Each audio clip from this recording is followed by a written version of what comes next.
আসসালামু আলাইকুম। আজকে আমরা মরিচের জমিতে আসলাম মরিচ তোলার জন্য।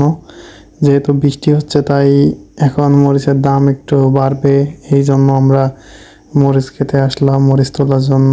এই দেখেন সম্পূর্ণ মরিচ গাছ। এদিকে আমার চাচাতো ভাই মরিচ তুলছিল, সাথে আমিও যোগ দিলাম একটু, যে দে কয়েকটা তুলে দিই। আমি ঘাস কাটতে যাচ্ছিলাম, তো ওদের সঙ্গে দেখা, তাই আমিও ওদের সঙ্গে কয়েকটা মরিচ তুললাম। তো এখানে সবাই মিলে গল্প করছিলাম তিনজন, আর মরিচ তুলছিলাম। তো এখানে আমরা কিছুটা সময় ব্যয় করি মরিচ তোলার জন্য।